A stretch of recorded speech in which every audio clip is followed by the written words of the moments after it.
म्हणजे पोलिसांनी त्याला संरक्षण दिलं आणि त्याला इथं आणलं.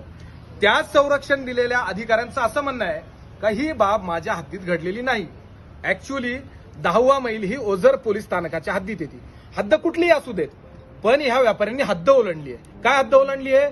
4 महिन्यापूर्वी हार्वेस्टिंग केलेला द्राक्ष, काढणी केलेला द्राक्ष, त्याची एकूण मिळकत आहे 6 कोटी काही रुपये, पैकी 4 कोटी 68 लाख रुपयाचं येणं अजून त्या कंपनीकडे आहे. कंपनीची मालकीण आहे कोणीतरी, ती म्हणते की मी जर्मनीत आहे. पूर्वा चव्हाण नावाच्या मालकीण आहे, ते म्हणता आम्ही जर्मनीत आहोत. आणि हे बहादर असं म्हणताय का त्या जर्मनीत असल्यामुळं आपण त्यांचं काही करू शकत नाही. बरोबर आहे. आता एका गोष्टीला थोडंसं थांबतो आणि पुढचं सांगतो. याच पोलीस स्थानकामध्ये निफाडच्या, चांदवडच्या आणि एकंदरीत 3 तालुक्यातल्या शेतकऱ्यांचं काही व्यापाऱ्यांनी देणं दिलेलं नाहीये. त्या व्यापाऱ्यावरती 1 वर्षापूर्वी इथं गुन्हा दाखल झालेला आहे. तो गुन्हा किती लाखाचा आहे, किती कोटीचा आहे माहिती आहे? 1,54,00,000 रुपयाचा गुन्हा आहे. त्याला जवळपास 6 महिने हायकोर्टानं जामीन दिला नव्हता. त्या 6 महिन्यामध्ये चांदवडचा असलेला व्यापारी ओझर पोलीस स्टेशनच्या एकाही कर्मचारी अधिकाऱ्याला दिसला नाही. तो अटक करू शकले नाही, कारण तो शेतकऱ्याचा गुन्हा आहे, शेतकऱ्यानं दाखल केलेला गुन्हा आहे. त्याचं एवढं गांभीर्याने घेण्याचं कोणाला पडलेलं नाहीये. आता ही बहादर मंडळी असं म्हणताय का आम्ही तुमचा गुन्हा दाखल करून घेतोय. 1,54,00,000 रुपयाचा असलेला पहिलाच गुन्हा, त्या संदर्भात तुमच्याकडे तपासाचं एक कागद नाहीये. तुम्ही त्यांना अंतरिम जामीन मिळेपर्यंत तुम्ही वाट पाहिली, त्यांना धरून कोर्टासमोर हजर केलं नाही, आणि आज आम्हाला सांगताय का आम्ही 4,68,00,000 तुमचा गुन्हा दाखल करून घेतोय. जर सांगा, जर 4,68,00,000 गुन्हा इथं दाखल करू शकत नाही, जर्मनीत बसलेल्या त्या पूर्वा चव्हाण यांच्या का हाताशी लागणारे चांदवडचा 1,54,00,000 नाही यांच्या हाताशी लागला, मग आम्ही शेतकरी म्हणून काय भूमिका घेतली पाहिजे हे तुम्ही आम्हाला या ठिकाणी कळवा. आम्ही तुम्हाला हा शब्द कोणाला वापरतोय? या जिल्ह्याचे एसपी यांना वापरतोय, या जिल्ह्याच्या संदर्भात असलेले वरिष्ठ आयजी यांना वापरतोय, पोलीस महासंचालकांना वापरतोय.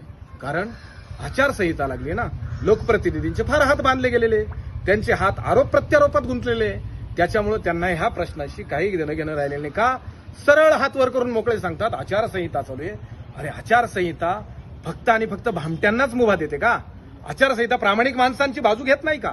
आज जर या 4,68,00,000 रुपये असलेल्या शेतकऱ्यांचं 4 महिन्याचं घेणं आहे, जर कुणी यांना वारेवर सोडत असेल, यातल्या एखाद्या शेतकऱ्याच्या जीवाचं काही बरं वाईट झालं तर याला या पोलीस स्टेशनचे पदाधिकारी, पोलीस अधिकारी हे सर्वस्वी जबाबदार आहे. कारण ते फक्त लोटालोट करताय. आता आमची हद्द संपली आहे, हे पिंपळगाव पोलीस स्टेशनच्या हद्दीतले द्राक्ष होते म्हणे, ओझर पोलीस स्टेशनच्या हद्दीत फक्त कार्यालय.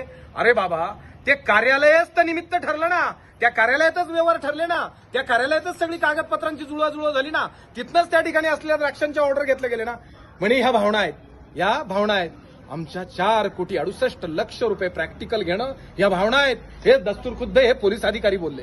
या पोलीस अधिकाऱ्यांना जर या भावना वाटत असतील, हा ड्रामा वाटत असेल, तर त्यांना याच पोलीस स्थानकातून जर त्यांनी हा आरोपी इथून हलवला, आमच्या दृष्टीने असलेला व्यापारी आरोपी झालाय, तो जर इथून हलवला आणि त्याला मोकळं सोडलं, तर ह्या भावना इथं प्रॅक्टिकली जगून दाखवतो. याच पोलीस स्थानकासमोर या शेतकऱ्यांचा प्रतिनिधी म्हणून नाही फाशी घेतली तर नावच गणेश निंबाळकर सांगणार नाही, शेतकऱ्यांचा प्रतिनिधी म्हणून सांगणार आहे. घेणार म्हणजे घेणार. फक्त यांनी इथून आरोपी हलवून दाखवावा, फक्त आरोपी हलवून दाखवा. आमचं साधं म्हणणं आहे, आम्हाला त्या व्यापाऱ्याचं घर दाखवा.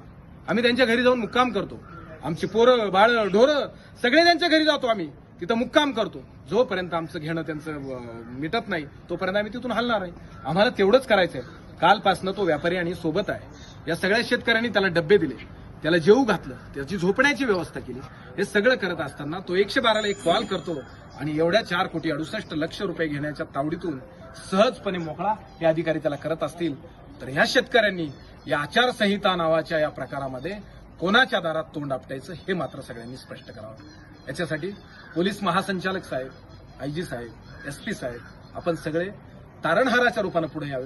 2-2, 4-4 वर्ष तुमच्या पोलीस स्थानकात गुन्हे दाखल आहेत. ओझर पोलीस स्थानकात आहे, पिंपळगाव पोलीस स्थानकात आहे, निफाड पोलीस स्थानकात आहे, चांदोड पोलीस स्थानकात आहे, अगदी वडनेर भैरव पोलीस स्थानकात आहे, दिंडोरीत आहे. सगळीकडे व्यापाऱ्यांनी द्राक्षाचे पैसे बुडवल्याच्या तक्रारी आहेत. याच पूर्वा चव्हाण नावाच्या या व्यापाऱ्यांनी, ह्या तर एक्सपोर्ट फर्म आहे, सरकारकडे याची नोंदणी आहेत, आणि नोंदणी असलेल्या व्यापारी फर्म संदर्भात हे अधिकारी सांगतायत का तुमची एक चेन लिंकिंग पाहिजे एकमेकात. सरकारपेक्षा द्राक्ष संघ मोठा आहे का? द्राक्ष संघाकडे म्हणे त्याची नोंदणी असावी, सरकारकडे नोंदणी आहे. केंद्र सरकारच्या सगळ्या टर्म्स अँड कंडिशन पूर्ण करून या युनायटेड फ्रेश इंडिया नावानं त्यांनी या ठिकाणी अकाउंट खोललंय. का? तर पहिलं त्यांचं जे अकाउंट होतं ते गव्हर्नमेंटनं त्या ठिकाणी निलंबित केलंय. का निलंबित केलंय? तर त्यांनी पहिल्यांदाही अशीच घाण केलेली आहे. मग आधी त्यांना तुम्ही त्या गुन्ह्यात पकडवा ज्या गुन्ह्यात त्यांनी गव्हर्नमेंटचे धुळफेक केली आहे. त्यांनी असलेल्या 2 फर्म एकच व्यक्ती चालवती हे दिसू दिलं नाही. त्या पूर्वसमानात त्या गुन्ह्यात तुम्ही अटक करा, पण आमचे पैसे गुन्ह्यात कन्व्हर्ट करू नका. आम्ही 3-4 वर्ष वाट पाहायला रिकामे नाही. पैसे आम्हाला आत्ताच लागतील. आम्ही आत्ता पैसे घेतल्याशिवाय इथून ह्या व्यक्तीला सोडत नाही. जर त्याला सोडण्याच्यासाठी हे पोलीस नावाचं अस्त्र कायदा म्हणून वापरत असतील तर इथं जीव गेलेला दिसेल, हे मात्र नक्की. धन्यवाद.